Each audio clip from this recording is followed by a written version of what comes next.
नमस्कार दोस्तों, उम्मीद है आप लोग अच्छे से होंगे। अगर आप इस चैनल पर नए हैं तो कृपया इस चैनल पर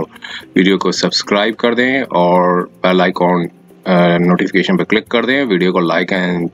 शेयर जरूर कर दें ताकि समय समय पर आपके समक्ष और भी बेहतरीन वीडियोस बनाने का हमें मौका मिलता रहे। दोस्तों, माननीय दिल्ली उच्च न्यायालय ने 22 दिसंबर 2022 को 10 से ऊपर जजमेंट्स हैं वो प्रोनाउंस किए हैं। आइए कुछ जजमेंट्स पर हम रोशनी डालते हैं किस तरीके की जजमेंट्स आई हैं। तो ये एक थी पहली रिट पिटीशन नंबर 111-136/2018 जो इसकी न्यूट्रल साइटेशन है और 2022 DHC 005-743। दोस्तों, इसमें पिटिशनर ने रूल 22 जो है उसी को चैलेंज कर दिया था कि जो पेटेंट एक्ट का जो रूल है वो कहा कि ये अल्ट्रा वायरस है पेटेंट एक्ट के। तो यहाँ पर ये रूल 22 ऑफ पेटेंट एक्ट को चैलेंज किया था, लेकिन माननीय दिल्ली हाई कोर्ट ने जो है रिट पिटिशन को खारिज कर दिया। तो फैक्ट्स को थोड़ा सा ब्रीफली हम देख लेते हैं अराउंड इस वीडियो में। इस वीडियो में ये था, देखिए कि एक पिटिशनर एक US पेटेंट एप्लीकेशन को ग्रांट हुआ था 22/10/2012 को इन USA, और फिर इसके बाद सेम पेटेंट जो है पेटेंट कॉर्पोरेशन ट्रीटी एप्लीकेशन जो है वर्ल्ड इंटेलेक्चुअल प्रॉपर्टी ऑर्गेनाइजेशन को on 14/10/2003 claiming the priority there from. उसके बाद फिर था कि पिटिशनर को एक एप्लीकेशन फाइल करनी थी इंडिया में जिससे कि नेशनल फेज एप्लीकेशन है जो कि सेम पेटेंट हो before the Indian patent office से 31 मंथ्स की जो प्रायोरिटी डेट्स के अंदर ही एक जो है एप्लीकेशन जो है वो फाइल करनी थी। और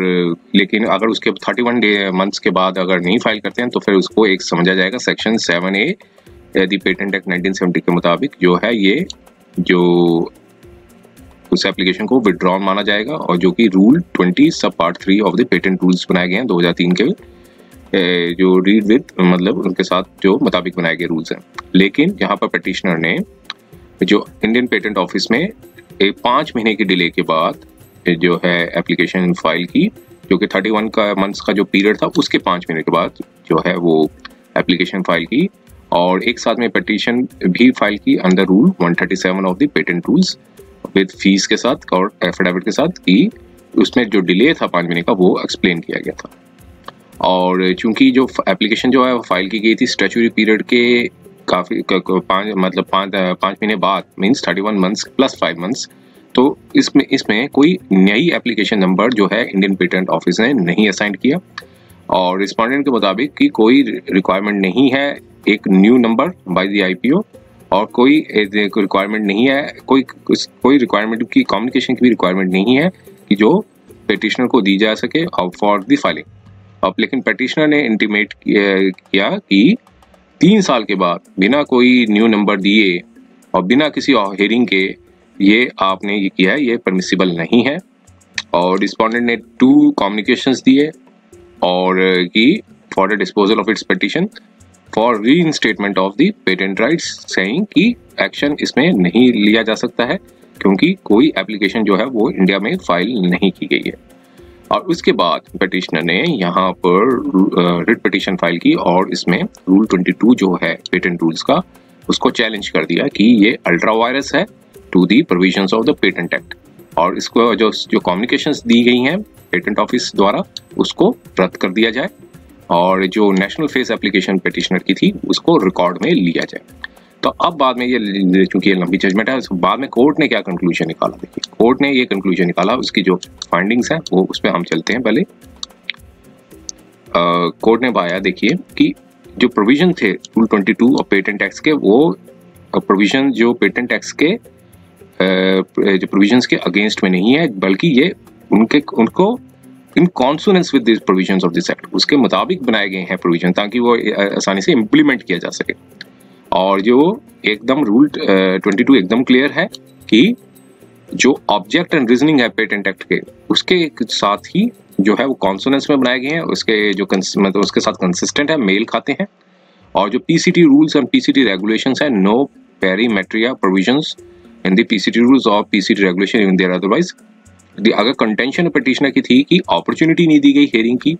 और इससे वायलेशन हो जाता है नेशनल प्रिंसिपल ऑफ जस्टिस का, इसमें कोई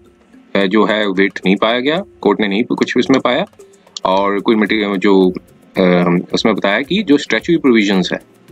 पेटेंट एक्ट के की और पेटेंट रूल्स को की एप्लीकेशन जो है वो स्टिपुलेटेड पीरियड ऑफ टाइम के अंदर फाइल कर देनी चाहिए। यहाँ पर रिस्पोंडेंट ने एप्लीकेशन नहीं फाइल की और कोई इस ऐसे में फिर जो है कोई ओकेजन नहीं बनता है रिस्पोंडेंट का कि वो हियरिंग करे। अगर पेटेंट उस पीरियड के अंदर नहीं फाइल कर पा रहे हैं तो आपका कोई रिस्पोंडेंट का दायित्व नहीं बनता है कि वो हियरिंग करें। और ये कॉमन नॉलेज होती है एप्लीकेंट्स लाइक पिटिशनर को कि जो चूंकि कोई एप्लीकेशन नहीं फाइल की गई है तो ऐसी कोई इसमें कोई हियरिंग की जरूरत नहीं होती है। और फिर यहाँ पे यही बताया कि जो पिटिशनर ने यहाँ पर रिट पिटिशन डाली है वो एक टू क्लेम पार्डन की नहीं, मतलब एक पार्डन की तरह वो फाइल की जा रही है कि स्टेपुलेटेड टाइम के अंदर उन्होंने नहीं फाइल कर पाए, तो इसलिए ये ऐसी इंटेंशन नहीं थी लेजिस्लेचर की। और the petitioner cannot be permitted to try and put the cart before the horse, or seasoned player is well aware that the mistake done which cannot be undone by the statute certainly cannot be solved to be undone much rectified by the virtue of the order of the court law। तो error तो बताया कि petitioner की तरफ से error हुई है, तो इसमें जो है लेजिस्लेशन में की कोई जो रूल बनाए गए हैं वो कॉन्सोनेंस है, उसमें कोई एरर नहीं है। ये थी एक पहली जजमेंट जो माननीय दिल्ली हाई कोर्ट ने आज दी थी। दूसरी जजमेंट पे हम चलते हैं, और जो दूसरी जजमेंट है वो एक रिट पिटीशन है। इसमें चैलेंज किया गया है, ये एक petitioner versus registrar general of high court of Delhi and other की है। और इसमें जो है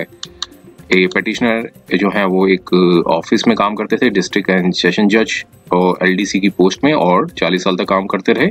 और एक कंप्लेंट हुई, फिर चार्जशीट इशू हुई डिसिप्लिनरी अथॉरिटी द्वारा, और फिर सस्पेंशन में रहे। फिर उसके बाद जो है चार्जेस इंक्वायरी के प्रूफ हो गए और डिसिप्लिनरी अथॉरिटी ने जो है वो गिल्टी पाया और डिसमिसल कर दिया फ्रॉम दी सर्विसेज से। और ये फिर इसके बाद यहाँ पर जो है एक अपील फाइल की, rule 35 of Delhi district courts rules 2012 और एडमिनिस्ट्रेटिव अपीलेट अथॉरिटी, और पेंडेंसी थी अपील में ही, और रिप्रेजेंटेशन भी दी कि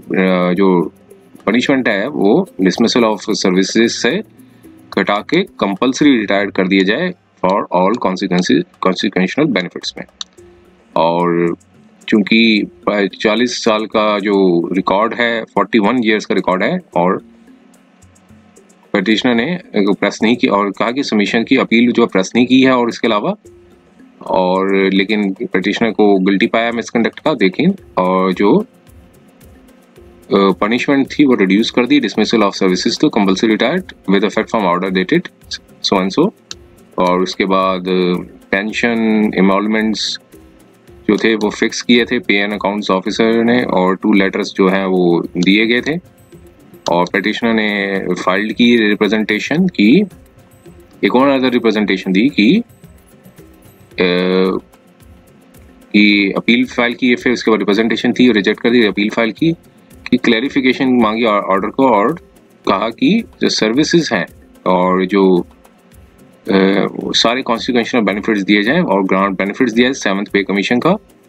और अपीलेट अथॉरिटी ने फाइंडिंग्स लेने के बाद रिजेक्ट कर दी अपील को भी, और जो है रेलिवेंट पोर्शन ऑफ ऑर्डर था वो ये बताया गया। और उसके बाद यहाँ पर रिट पिटीशन जो है पिटिशनर ने फाइल की, ये प्रेयर मांगी कि जो इम्पिंज ऑर्डर है डेटेड की को सेट असाइड कर दी जाए बाय एप्रोप्रिएट रिटन ऑर्डर, और डायरेक्शन दी जाए रिस्पोंडेंट को कि वो कैलकुलेट करें, ग्रांट करें पे एंड अलाउंसेस इस पीरियड से इस पीरियड पे जो कंपल्सरी रिटायरमेंट कर दिया गया है, और उसके बाद ग्रांट एंड पेंशन ग्रेचुइटी दी जाए from actual date of retirement age पर the administrative appellate authority order. और फर्दर डायरेक्शन दी जाए कि पेंशन पेमेंट ऑर्डर भी है वो दिया जाए एज पर जो सो एंड सो, और एग्जाम्पलरी कॉस्ट दी जाए। और उसके बाद कोई यहाँ पर पिटिशनर के मुताबिक एक मिसइंटरप्रिटेशन थी, मिसकंस्ट्रक्शन थी अपीलेट अथॉरिटी के ऑर्डर की, और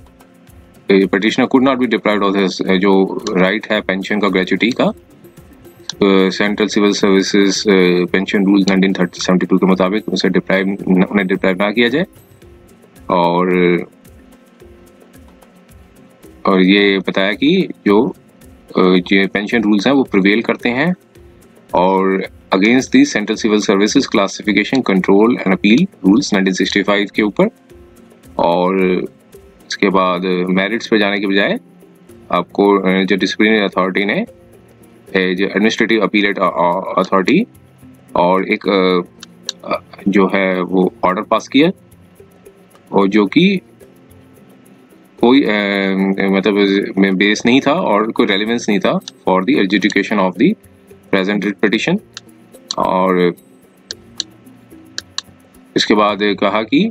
कोई एम्बिग्विटी नहीं थी ऑर्डर की अपीलेट अथॉरिटी की और ऑब्जेक्शन रेज किए गए थे। और फिर सारा कुछ इसके बाद जो है अल्टीमेटली हम फाइनल कंक्लूजन पे चलते हैं। यहाँ पर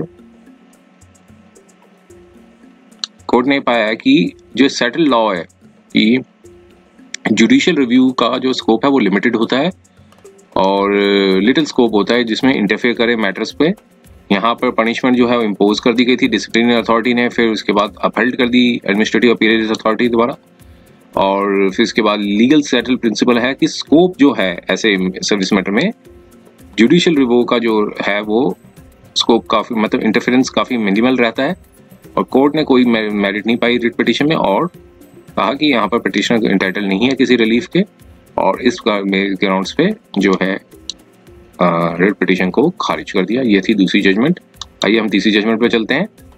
जो तीसरी जो जजमेंट है वो एक criminal miscellaneous MC F5291 of 2018 की है, जो कि एक पिटिशनर और स्टेट एंड अदर्स की एक केस टाइटल है। और इसमें जो जजमेंट जो दी गई है, यहाँ पिटिशनर ने क्वैशिंग की मांग की है, प्रेयर की थी कि वो पिटिशनर ने बताया कि वो खुद ही एक विक्टिम है एक फ्रॉड के। तो उसके ऊपर जो पिटिशनर के ऊपर उनके ऊपर 420, 467, 468, 471 और 34 और 120 भी IPC की जो धाराएं लगाई गई हैं और उनको जो है क्वैश कर दिया जाए। और यहाँ पर पिटिशनर की कंटेंशन ये थी कि एक जो रिस्पोंडेंट नंबर 2 है वो पिटिशनर के पास आई थी और अक्टूबर 2010 में एक इंडस्ट्रियल प्लॉट था दिल्ली के एरिया में, और जिसकी जो इतनी लंबाई थी और मतलब इतनी मेजरमेंट थी, और क्लेम किया था कि वो एक एब्सोल्यूट ऑनर है। और एक विल दिखाई और जो कि एग्जीक्यूट की गई थी जो रिस्पोंडेंट नंबर 2 की ग्रैंडमदर द्वारा। और रिस्पोंडेंट नंबर 2 ने सारे जो लीगल डॉक्यूमेंट्स हैं और रिक्वेशमेंट डीड जो है अदर लीगल हेड्स की वो प्रस्तुत की। और उनके बाद जो है कई मीटिंग्स हुई पिटिशनर और रिस्पोंडेंट नंबर 2 की 2010 और 2011 में। सेल पर प्राइस थी प्रॉपर्टी की वो 7.31 करोड़ थी। और इसके बाद जो परचेज ऑफ प्रॉपर्टी थी उसमें के लिए 15 लाख की जो पेमेंट की गई बाय चेक द्वारा, और कैश अमाउंट 1,10,000 दिया गया। और MOU था एग्जीक्यूट किया गया 2011 में, और उसके परसुएंस में 10,15,000 दिए गए रिस्पोंडेंट को। और उसके बाद टोटल अमाउंट था पिटिशनर ने रिस्पोंडेंट नंबर 2 को 26,60,000 रुपया दे चुके थे। और फिर ये एडवांस मनी था कि for the purchase of the property. उसके बाद भी रिस्पोंडेंट नंबर 2 ने एग्जीक्यूट नहीं की सेल डीड। और उसके बाद पिटिशनर को रियलाइज हुआ कि वो उनके साथ धोखा हुआ है। और फिर इसके बाद रिस्पोंडेंट नंबर 2 ने एक FIR है वो रजिस्टर्ड की अगेंस्ट दी रिस्पोंडेंट नंबर 3। एक और रिस्पोंडेंट नंबर 3 है उनके ऊपर रजिस्टर्ड की 420, 467, 468, 471, 120 भी IPC। और कहा कि रिस्पोंडेंट नंबर 3 ने प्रॉपर्टी को कहा है कि वो ग्रैब कर लिया, वो उनकी प्रॉपर्टी है। और एप्लीकेशन जो फाइल की रिस्पोंडेंट नंबर 3 ने भी एप्लीकेशन फाइल की 156(3) के अंदर लर्नर CMM की कोर्ट में। और FIR 10 अक्यूज्ड के लोगों के नाम डाले उसमें, और जिसमें पिटिशनर का नाम भी शामिल था। और यहाँ एलिगेशन ये थी रिस्पोंडेंट नंबर की, रिस्पोंडेंट नंबर 2 ने पिटिशनर के साथ जो है कॉन्विंस किया है और फॉर्ज डॉक्यूमेंट बनाया है जिससे थर्ड पार्टी राइट्स क्रिएट किया जा सके। और इसके एवज पे पिटिशनर ने ऑलरेडी 26,60,000 दे चुके हैं जो, और फिर बाद में पिटिशनर ने कहा कि वो ऑलरेडी 26,60,000 दे चुके हैं और वो विक्टिम है चीटिंग और फ्रॉड के, और इस ग्राउंड्स पे उन्होंने क्वेश्चन की मांग रखी, मतलब प्रेयर की। फिर उसके बाद कंटेंशन सुनने के बाद अब कोर्ट ने पाया कि जो पिटिशनर है वो उनके साथ धोखा हुआ, ऑलरेडी धोखा हो चुका है 26,60,000 का, और कंप्लेंट भी फाइल कर चुके हैं वो पुलिस स्टेशन दिल्ली में, और इसमें जो चार्जशीट में कंसिडर किया जा चुका है। और फिर ये कंप्लेंट जो पिटिशनर वो एक बोनाफाइड परचेजर है,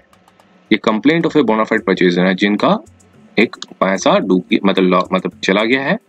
और उनको डिस्कवर हुआ कि एक फ्रॉडुलेंट ट्रांजैक्शन हुई है उनके साथ, और पिटिशनर ने कोई जो है राइट्स क्लेम नहीं किया है एमओयू में, और कोई स्पेसिफिक परफॉर्मेंस भी नहीं केस का फाइल किया है उसमें, और ना ही पोजेशन मांगी है, और कोई रिफंड भी नहीं और ना मांगा है जो दे चुके हैं। तो ये सब एविडेंस होता है from the submissions of the petitioner. तो यहाँ पर ये पिटिशनर ने डिलीजेंस और ड्यू एश्योरेंस लेने के बाद ही, रिस्पोंडेंट नंबर 2 से एश्योरेंस लेने के बाद ही जो है एमओयू साइन किया था। एलिगेशन ये है कि पिटिशनर, अब एलिगेशन जो लगाई गई है इनके ऊपर, पिटिशनर के ऊपर, कि वो पिटिशनर ने अदर 2 परचेजर्स के साथ जो है कॉन्वेंस किया है, और जो कि एक बेसलेस है, क्योंकि पिटिशनर खुद ही एक विक्टिम है, और जो फ्रॉड के जो कि रिस्पोंडेंट नंबर 2 द्वारा किया गया है। एलिगेशन कहीं नहीं है एमओयू में कि एमओयू जो है एक फॉल्स डॉक्यूमेंट है। तो एमओयू जो है वो जेन्युइनली एग्जीक्यूट किया गया है, और ट्रांजैक्शन जो है वो पाई गई वो फ्रॉडुलेंट है, और सेपरेट इश्यूज ऑल टुगेदर। ये दोनों जो इश्यूज हैं वो सेपरेट है। तो इस ग्राउंड्स पे जजमेंट से रिलाई करने के बाद कोर्ट ने पाया कि एफआईआर जो है नहीं बनती है इनके ऊपर, और पिटिशनर जो है वो खुद ही विक्टिम है फ्रॉड के, जो उनके साथ परपेचुएट किया गया है, धोखा किया मिला उनको, और एफआईआर जो डाली गई है वो उसको क्वैश कर दिया गया। ये थी तीसरी जजमेंट। आइए हम चौथी जजमेंट पे चलते हैं। तो चौथी जजमेंट है वो भी एक क्रिमिनल मिसलेनियस मैटर से रिलेटेड है, criminal leave to appeal criminal L.P.241 of 2020 की, और जिसमें स्टेट जो है वो पिटिशनर है और रिस्पोंडेंट एक स्पेनिश सिटीजन है, स्पेन के स्पेनिश सिटीजन है। और यहाँ पर स्टेट ने एक लीव टू अपील मांगी थी, जो इसमें स्पेशल जज NDPS एक्ट ने जो चार्जेस लगाए थे, और